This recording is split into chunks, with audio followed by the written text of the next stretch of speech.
Hello friend, this is Sujata. Welcome to speed education. Friends, हम tense कर रहे हैं और टेंस में हम प्रेजेंट और पास्ट कर चुके हैं। आज हम फ्यूचर टेंस करेंगे। फ्यूचर को तो आप जानती हैं, फ्यूचर क्या होता है? फ्यूचर बताने वाला। फ्यूचर में क्या होगा? Future okay. फ्यूचर का किसी को मालूम नहीं होता। पास्ट भी पता होता है कि पास्ट में क्या हुआ, प्रेजेंट में क्या चल रहा है, और फ्यूचर का हमें मालूम नहीं होता कि फ्यूचर में क्या होगा। तो आइए फ्यूचर के बारे में देखते हैं। सिंटैक्स है फ्यूचर इंडेफिनिट टेंस का। सब्जेक्ट प्लस विल सेल और वर्ब की फर्स्ट फॉर्म। इसमें क्या आता है? विल और सेल आता है और साथ में वर्ब की फर्स्ट फॉर्म आती है। ओके, ये तो आपको मालूम ही है। आइए इसका एग्जाम्पल देख लेते हैं। यू विल गो देयर, जैसे कि यू विल गो देयर की तुम वहां जाओगे। आई विल डू इट, मैं इसको कर लूंगा। फ्यूचर में बात की जा रही है कि मैं इसको कर लूंगा। I will do it. Okay. They will go there to meet him next month. Okay, कि they will go there to meet him next month, की वे उससे नेक्स्ट मंथ मिलने जाएंगे। वे वहां उससे नेक्स्ट मंथ मिलने जाएंगे। ओके, तो ये फ्यूचर की बात करता है।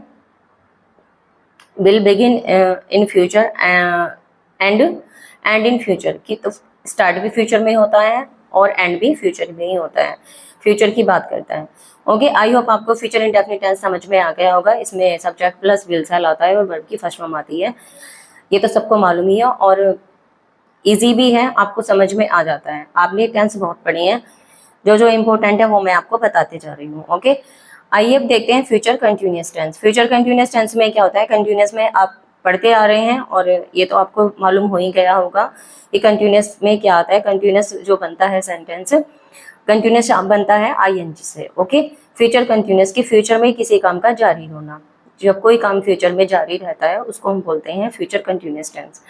ओके, जैसे मैंने बताया था at the time of speaking in future an action is going on, कि फ्यूचर में किसी काम का जारी होना, बोलते समय फ्यूचर में किसी काम का जारी होना। ओके, तो इसमें क्या आता है? सब्जेक्ट विल सेल, उसके साथ में बी आता है प्लस वर्ब की फर्स्ट फॉर्म में आईएनजी।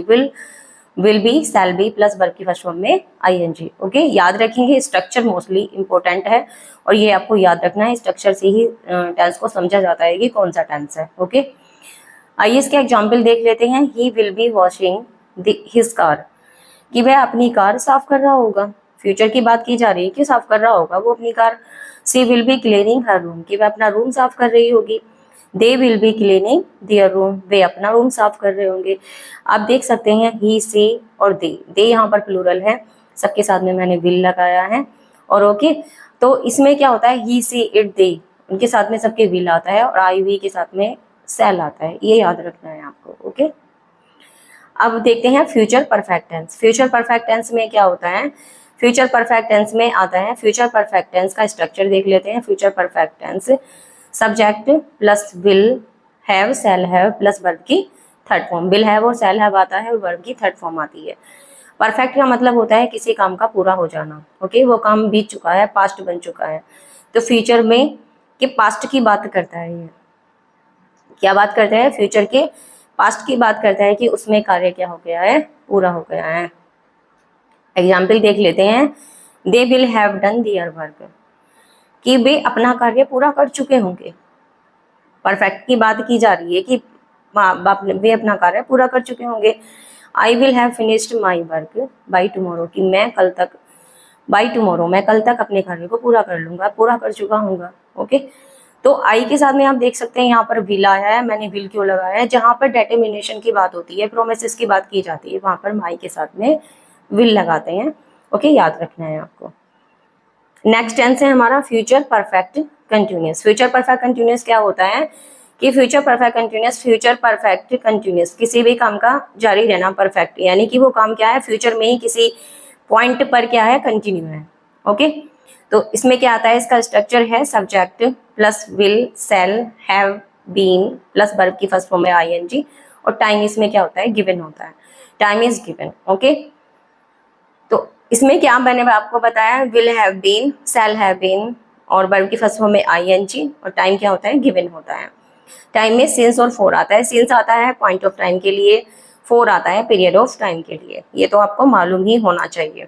एग्जाम्पल देख लेते हैं। They will have been doing their work for 2 hours, कि वे 2 घंटे से अपना काम कर रहे होंगे।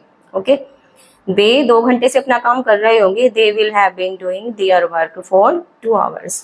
ये यहाँ पर पीरियड ऑफ टाइम के बारे में बता रहा है कि फॉर 2 आवर्स। अगर यहाँ पर कोई निश्चित इवनिंग दिया होता, मॉर्निंग दिया होता, तो हम बताते सिंस। ओके, आई होप आपको सभी टेंस अच्छे से समझ में आ गए होंगे और आज हमारे टेंस का टॉपिक कंप्लीट होता है। नेक्स्ट में कुछ और टॉपिक लेकर आऊंगी आपके लिए, और मैंने बहुत इजी वे में आपको बताया है, कुछ मैंने ज़्यादा डेफिनेशन कुछ लंबा नहीं बताया कि जिससे आपके माइंड से स्किप हो जाए, निकल जाए, और ये आपको याद रहेगा मेथड जो मैंने आपको बताया है। और इसको अगर समझ में ना आए तो एक बार और वीडियो को देख लेना, फास्ट मोड में आप देख सकते हैं। ओके, तो आई होप अच्छे से समझ में आया होगा, और जिन्होंने नहीं देखी है क्लास को कंप्लीट कर लीजिएगा। जो मैंने टेंस आपको बताए हैं, प्रेजेंट, पास्ट, फ्यूचर, ओके, सभी टेंस बहुत ज़्यादा इंपॉर्टेंट होते हैं और ये ग्रामर में एक मेन रोल प्ले करते हैं। ओके, वीडियो को लाइक करना ना भूलिए फ्रेंड्स, लाइक जरूर से ज़रूर कर देना, और जिन्होंने अभी तक चैनल सब्सक्राइब नहीं किया है वो चैनल को भी सब्सक्राइब कर लें। ओके, नेक्स्ट क्लास में मिलते हैं। Thanks for watching, take care, bye bye.